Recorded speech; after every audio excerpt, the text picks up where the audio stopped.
Hello, নমস্কার বন্ধুরা। আজকে একটা রেসিপি নিয়ে এসেছি। তো রেসিপিটা হলো, এটাকে কে কি কচু বলে জানি না। আমি তো বলি গাঠি কচু বা মুখী কচু, এটাই জানি। অনেকে সুজি কচু বলে, এটার অনেক নাম। তো যাই হোক, এটা রান্না করব। এরকম কচুগুলোকে টুকরো টুকরো করে নিয়েছি।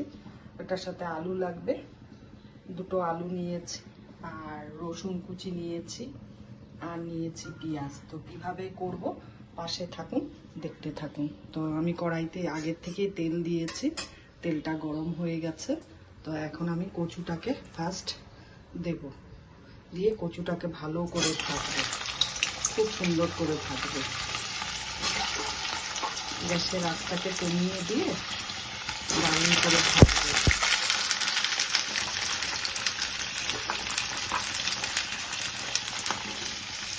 তো এটার মধ্যে একটু নুন দেব, 1 চিমটি। এখন ভাজার সময় জাস্ট 1 চিমটি,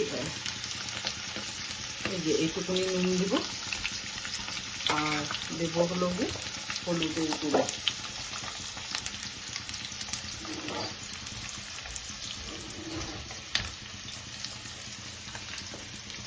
গ্যাসের আঁচটা কিন্তু একদম কমানো। এইভাবে ভাজবো, একটু সময় লাগবে ভাজতে জিনিসটাকে। এই যে হলুদ দিয়ে দিলাম, দিয়ে নুন হলুদ দিয়ে এখন ভাজবো। ভেজে তারপরে আবার দেখো, এখন একটু ঢাকা দিয়ে দিব, একটু সময় জন্য ঢাকা দিয়ে দিব।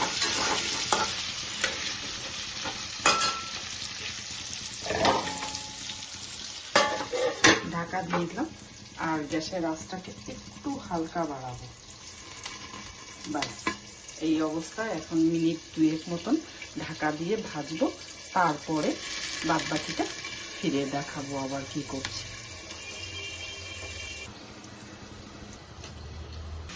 তো এখন কচুগুলো 80% ভাজা হয়ে গেছে, আর 20% এখন একটু ভাজবো। ব্যাস, ভাজলে তারপরে কচুটাকে উঠিয়ে নেব।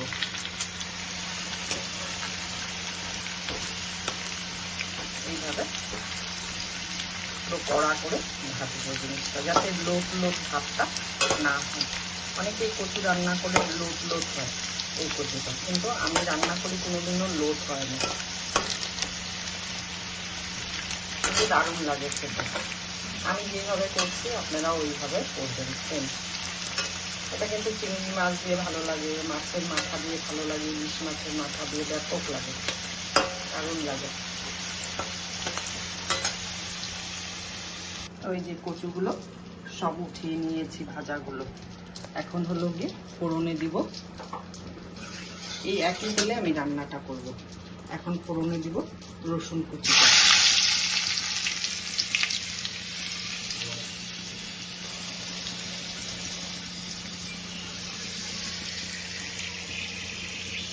তারপরে দেবো একটু জিরে।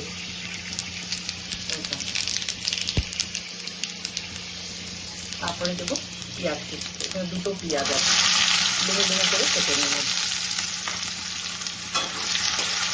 এখন পেঁয়াজটাকে লাল করে ভাজবো, মোটামুটি লাল, মানে ব্রাউনি ব্রাউনি, যেমন রসুনটার কালার আসছে তেমন যাতে কালারটা আসে। তারপরে আমি আলুটাকে ছাড়বো। এখন পেঁয়াজটা ব্রাউনি ব্রাউনি কালার হয়ে গেছে, ব্রাউন ব্রাউন কালার হয়ে গেছে। এই অবস্থায় আমি আলুটা একটু আগে কচু ভাজার সময় একটু নুন আর হলুদ তেলের মধ্যে দিয়েছিলাম, ওটা তো তেলের মধ্যে মিশে গেছে। এখন আর আমি এক্সট্রা করে নুন হলুদ দেবো না, দিয়ে আলুটাকে এমনি ভাজি। এখন আমি ঢাকা দিয়ে দেবো। আলুটা ভাজাও ভালো হবে, এই গ্যাসের ফ্লেম এটাই থাকবে। আর প্লাস হলো গিয়ে সেদ্ধও হয়ে যাবে অনেকটা।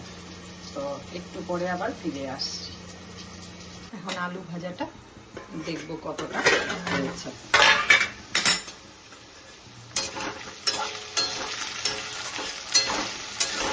অনেকটাই হয়ে গেছে আলু ভাজা। এখন গ্যাসের আঁচটাকে আমি বাড়িয়ে দিয়ে এখন আলুটাকে ভালো করে কড়া করে ভাজতে।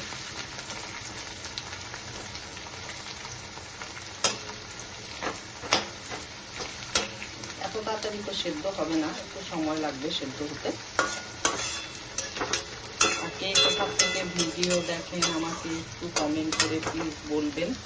হলো গিয়ে আমারও জানার ইচ্ছা করে যে কে কোথা থেকে ভিডিও দেখে। তো যাই হোক, এখন আলুটা ভাজা হয়ে গেছে। এখানে আমি এই চামচ দিয়ে হাফ চামচ হলুদ আর এই চামচে আগাটা দিয়ে 2 চিমটি হলো গিয়ে কাশ্মীরি রেড চিলি পাউডার দিয়েছি কালারের জন্য। আর দিচ্ছি হলো গিয়ে ধনে বাটা, জিরা বাটা,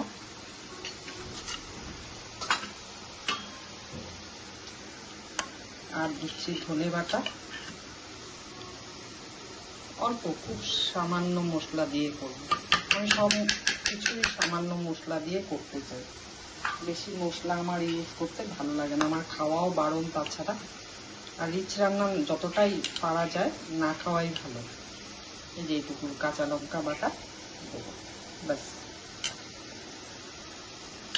আর নুনটা দিচ্ছি একটু পরে, মশলাটা আগে দিয়ে নিই তারপর নুনটা দেবো। পেঁয়াজগুলো একদম লাল হয়ে যাচ্ছে। এই অবস্থা এখন মশলাটা আমি দিয়ে দিই। মশলা আমি একটু জল দিয়ে রেখেছিলাম, আর একটু জল দেবো বাটিটা ধুয়ে।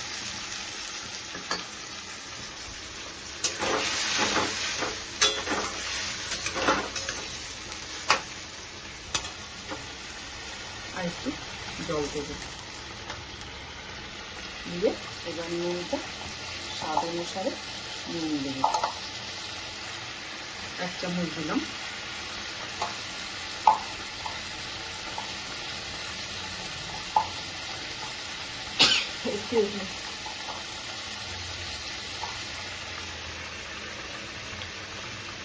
এক চামচের থেকে একটু বেশি দিলাম, বাস এই হলো নুন। টোটাল 2.5 চামচ নুন দিলাম। কিন্তু নুন আর ঝাল যার যার বাড়ির স্বাদ অনুসারে দিতে পারো। তোমরা এটার মধ্যে একটু গোলমরিচ বাটাও দিতে পারো, আমি গোলমরিচ দিচ্ছি না, প্রচন্ড গরম তো ঝাল খাওয়া যাবে না। এখন আমি ঢাকা দিয়ে দেবো, মিনিট 2-1 জন্য ঢাকা দিয়ে দেবো। আর গ্যাসের আঁচটা এইভাবেই বাড়ানো থাকবে, হালকা একটু কমাবে, হালকা জাস্ট। এখন ঢাকাটা তুলবে, তুলে হলো গিয়ে কষাবো।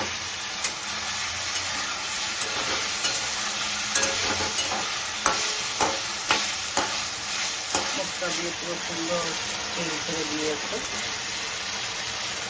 এই অবস্থায় আমি এই চামচ দিয়ে 1 চামচ চিনি দেবো। ভাববে যে দিদি ভাই সব কিছুতে চিনি দাও কেন? চিনি দিলে না দিলে না, এটা তোমাদের ইচ্ছা, দিলেও দিতে পারো না দিলেও কোনো ব্যাপার না। কিন্তু আমার মনে হয় তরকারিটা আমি টেস্ট পাই না। চিনি চিনি ঝাল চিনিটা একটা যে ব্যালেন্স, ওটা ঠিক মনে হয় আমার লাগে না। তো আমার মুখের স্বাদের অনুযায়ী তো সবাই একরকম খায় না, বা কারো স্বাদ অনুযায়ী আমিও খাই না। তার জন্য যার যার বাড়িতে যেটা হয় সেইভাবেই করবো। অপশনাল, চিনি দিতেই লাগবে এরকম কোনো কথা নেই। এখানে ইলিশ মাছের মাথা দিয়েও দারুণ লাগে, চিংড়ি মাছ দিয়েও ভালো লাগে, বড় মাছ দিয়েও ভালো লাগে ঝোল। তা এখন কচুটা দিয়ে দেবো, দিয়ে একটু কষাবো আলুর সাথে কচু দিয়ে।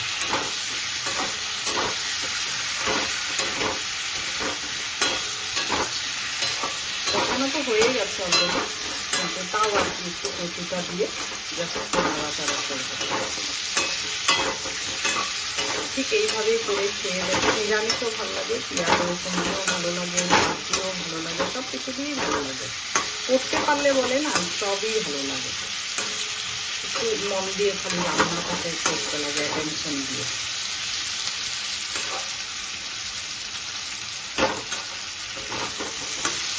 এখন আমি জল দিয়ে দিব, দিয়ে ঢাকা দিয়ে দিব। মশলা দিয়ে পুরো তেল ছেড়ে দিয়েছে। এটা একদম শুকনো শুকনোই করবো, এটা ঝোল করবো না। সবকিছুর ঝোল ভালো লাগে না, খালি যখন ফুটে উঠবে টকবকে তখন হলো গিয়ে গ্যাসের আঁচটাকে একদম কমিয়ে দিব। কি সুন্দর কালার এসছে, আর সেদ্ধ হবে সুন্দর। তো পরে একদম রান্নাটা ফুল অ্যান্ড ফাইনাল রান্না হয়ে গেলে পরে দেখাবো। নামানোর সময় একটু ঘি গরম মশলা দিয়ে নামিয়ে নেব। এখন ঢাকাটা তুলব। দেখো টকবকিয়ে ঝোলটা ফুটছে। তো কালারটা দারুণ হয়েছে না? অল্পই কিন্তু দিলাম, এক চিমটি সব কিছুই দিয়েছি। সেদ্ধ হয়ে গেছে। তো এখন আমার করণীয় হলো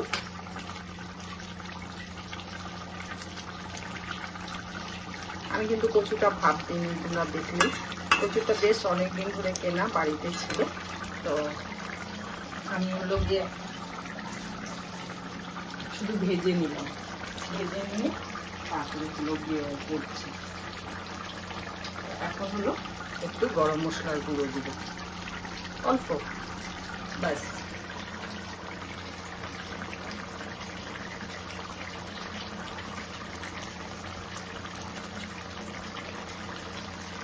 আর দেবো হলো গিয়ে ঘি, সেটাও অল্প।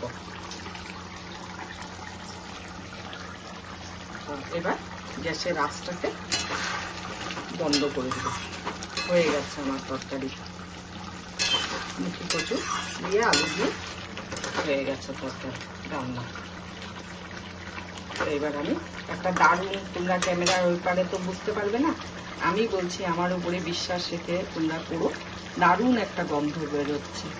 তো রাখছি, পরে আবার ফিরে দেখাবো। তরকারিটা নামিয়ে নিই, তারপরে দেখাচ্ছি। নামিয়ে নিলাম গাঠি কচু আলু দিয়ে তরকারি। তো কেমন লাগলো তোমরা রেসিপিটা কমেন্ট করে অবশ্যই বলবে। আর খুব আমাদের ভিডিও শনিবার, বুধবার আর শনিবার সন্ধ্যা 6টার পরে ছাড়া হয়। তো নতুনদেরকে বলছি প্লিজ চ্যানেলটাকে সাবস্ক্রাইব করো। আর পুরোনোরা তো সাবস্ক্রাইব করেছে, তারা তো নোটিফিকেশান ঢুকেই তারা বুঝতেই পারে ভিডিও এসছে। তো প্লিজ তোমরা সবাই পুরো ভিডিওটা দেখো, দেখে খারাপ হলেও কমেন্ট করে বলো, ভালো হলেও কমেন্ট করে বলো। খারাপ হলে আমি শিখতে পারবো, সেটাই হলো আমি তোমাদের থেকে আশা করি। তো রাখছি, টাটা।